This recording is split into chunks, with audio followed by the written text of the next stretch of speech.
കേരളത്തിൽ തെരഞ്ഞെടുപ്പുമായി ബന്ധപ്പെട്ട ഏറ്റവും പ്രധാനപ്പെട്ട രാഷ്ട്രീയ പോർക്കളമായി മാറുവാൻ പോകുന്ന ലോക്സഭാ മണ്ഡലം അത് പത്തനംതിട്ട ലോക്സഭാ മണ്ഡലമാണ്.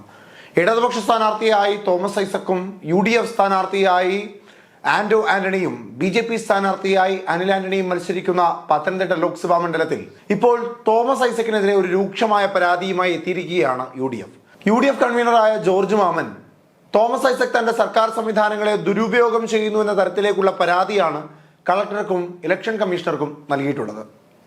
കുടുംബശ്രീ അടക്കമുള്ള സർക്കാർ സംവിധാനങ്ങളെ രാഷ്ട്രീയ ലാഭത്തിനു വേണ്ടി ഉപയോഗപ്പെടുത്തുന്നുവെന്നും കൂടാതെ KDISC പോലെയുള്ള സർക്കാർ പദ്ധതി ഉപയോഗപ്പെടുത്തിക്കൊണ്ട് ലോക്സഭാ മണ്ഡലത്തിന്റെ ഉള്ളിലുള്ള ചെറുപ്പക്കാരുടെ വിവരങ്ങൾ ശേഖരിച്ചുകൊണ്ട് അവർക്ക് 50,000-ൽ പരം തൊഴിൽ നൽകും എന്ന വ്യാജ പ്രചരണം നടത്തിക്കൊണ്ട് പത്തനംതിട്ട ലോക്സഭാ മണ്ഡലത്തിൽ വിജയിക്കുവാനുള്ള തന്ത്രപരമായ നീക്കം നടത്തുകയാണ് എന്ന പരാതിയാണ് UDFന്റെ ഭാഗത്തു നിന്ന് ഉണ്ടായത്.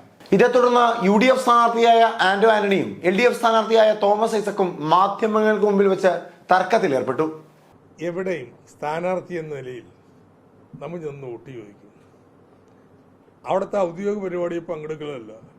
യഥാർത്ഥത്തിൽ അവിടുത്തെ ഔദ്യോഗിക പരിപാടി അവസാനിച്ചതിന് ശേഷം ഏതാണ്ട് ഒരു 4:15 മണിക്കാണ് ചെല്ലുന്നത്. 4 മണിക്ക് ഇതെല്ലാം തീർന്നു. കുറച്ച് അധ്യാപകരും പോയി കഴിഞ്ഞു. ബാക്കി കുറച്ച് അധ്യാപകർ ഞാൻ ചെല്ലും, ഇത് അവസാനിക്കുമ്പോൾ ചെല്ലും എന്ന് പറഞ്ഞുകൊണ്ട് അവിടെ ഇരിക്കുക. എന്താ അവരെ കണ്ട് വർത്താനം പറഞ്ഞാൽ എന്താ കുഴപ്പം? അതല്ല ഫാക്ട്. അതല്ല എല്ലാ പഞ്ചായത്തിലും ഞങ്ങൾ എല്ലാ പഞ്ചായത്തിലും എല്ലാം സമരം നടത്താൻ പോവാ. ഈ ഭരണ സംവിധാനത്തിന്റെ ദുരുപയോഗമാണ്. കുടുംബശ്രീ, തൊഴിലുറപ്പുകാരൻ ഇവർക്കെല്ലാം കർക്കശമായ നിർദ്ദേശം വിളിച്ച് പഞ്ചായത്തില് വിളിച്ചു വരുത്തി അവർക്ക് വേണ്ടി അവരോട് പിന്നെ ഈ തെരഞ്ഞെടുപ്പിൽ പ്രവർത്തിപ്പിക്കാൻ വേണ്ടിയുള്ള നിർദ്ദേശം കൊടുക്കുകയും ഏറ്റവും ഇതിനേക്കാൾ മ്ലേച്ഛമായിട്ടൊരു തെരഞ്ഞെടുപ്പ് ഇലക്ഷൻ നടക്കാനില്ല. അത്ര സർക്കാർ മെഷീനറി ഉപയോഗിച്ചുകൊണ്ടാണ് ഈ കാര്യം കൂടെ നടക്കുന്നത്. അടുത്ത ദിവസം എല്ലാ പഞ്ചായത്തിലും പിന്നെ ഞങ്ങൾ UDF സമരം തുടങ്ങുക. അത് ചെയ്യാം. ഔദ്യോഗിക പരിപാടിയല്ല. ഔദ്യോഗിക പരിപാടി കഴിഞ്ഞ ശേഷം സ്ഥാനാർത്ഥി ചെല്ലുന്നു. പങ്കെടുത്ത ആളുകൾ തന്ന വോട്ട് ചോദിക്കുന്നു. അവരോട് എല്ലാവരോടും ഇപ്പൊ ഫോട്ടോ എടുത്ത് അവരും പോകുന്നു, ഞാനും പോണു. എന്താ തെറ്റതില്? എന്തോ തൊഴിൽദാന പദ്ധതി നോളജ് എക്കോണമി മിഷന്റേതാണ്. ഇത് ആവിഷ്കരിച്ചത് അവർ നടപ്പാക്കുന്നു. അങ്ങനെയല്ലേ സർക്കാർ ചെയ്യുന്നു. ഇത് നന്നായിട്ട് നടപ്പാക്കുന്ന പറയണേ. അല്ലാതെ ഞാൻ വ്യക്തിപരമായി തൊഴിൽദാനൊന്നും ചെയ്യാൻ പോകുന്നില്ല. സർക്കാരിന്റെ സ്കീം എന്തോ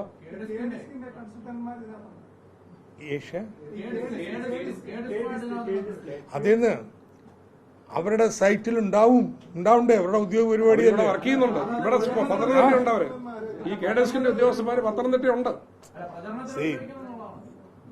അത് ഞാനല്ലേ ചെയ്യുന്നത്, അവരല്ലല്ലോ.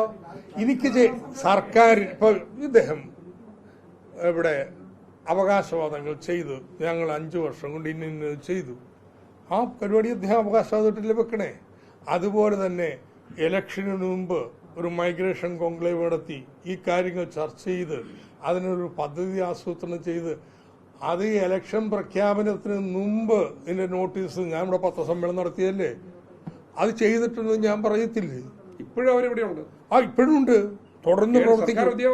അതെ, അല്ല തെരഞ്ഞെടുപ്പിലല്ല, നിർത്തിവെപ്പിക്കും.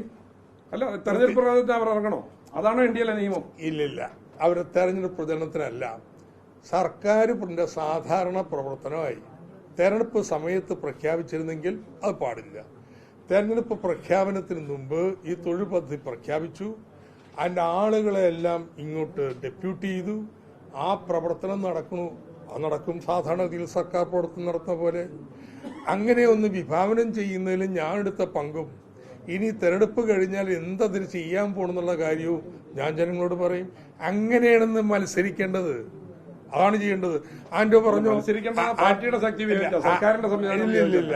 ആന്റോ പറഞ്ഞോളൂ, ഞങ്ങള് വേറൊരു ബദൽ പദ്ധതി തൊഴിൽ നൽകാനുണ്ടാവും. അല്ലെങ്കിൽ ഈ പദ്ധതിയിൽ തന്നെ നല്ലൊരു കാര്യം ഞാൻ പറയട്ടെ, 1000 വെൽഡർമാര് വേണം. ഒരു കാര്യം ചെയ്യട്ടെ, കോൺഗ്രസ് 1000 വെൽഡർമാരുടെ ITI പാസ്സാക്കിയവരുടെ ലിസ്റ്റ് ഉണ്ടാക്കിയിട്ട് ഇവർക്ക് കൊടുക്കുക. എന്നിട്ട് അവര് വിളിക്കും. തെരഞ്ഞെടുപ്പിന് മാത്രം ഉണ്ടായ ഒഴിവുകളാണ് ഇത്. നേരത്തെ ഒന്നും ഇങ്ങനെ ഒഴിവില്ല, നിയമനമല്ലോ. ആളുകളെല്ലാം വഴി കൂടെ ഇങ്ങനെ തൊഴിൽ വേലയും കൂലിയും തൊഴിലില്ലാതെ നടക്കുക. ആലപ്പുഴ ആർക്കും കിട്ടിയതായിട്ട് അറിയത്തില്ല. പിന്നെ എങ്ങനെയാണ് ഇവിടെ ഇതെങ്ങനെ പെട്ടെന്ന്? Very good. ഈ ചോദ്യം വളരെ പ്രധാനപ്പെട്ടതാ ആന്റോ. ഇങ്ങനൊരു സങ്കല്പം മുന്നോട്ട് വെക്കുന്നത് 2021 എന്റെ ബഡ്ജറ്റിൽ തൊഴിലില്ലാത്തവരില്ലായിരുന്നു. അല്ലല്ല, ഈ സ്കീമില്ല. വിജ്ഞാന കേരളം എന്നുള്ള സ്കീമില്ല. അതിനെ തുടർന്നാണ് ഈ പ്രവർത്തനങ്ങൾ വരുന്നത്. അതുകൊണ്ട് ഈ സ്കീം രൂപീകരിക്കുന്നതിന് മുമ്പ് ആലപ്പുഴ എത്ര തൊഴിൽ കൊടുക്കുന്നുണ്ട്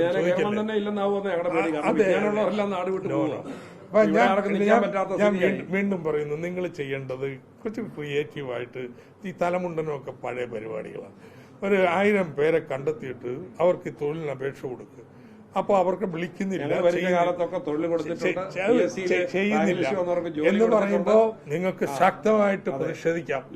ഇന്ത്യയിൽ ഏറ്റവും കൂടുതൽ തൊഴിൽ കൊടുത്ത പ്രധാനമന്ത്രി ഡോക്ടർ മൻമോഹൻ സിംഗ് ആണ്. കോൺഗ്രസ് ഭരിച്ചപ്പോഴാണ്.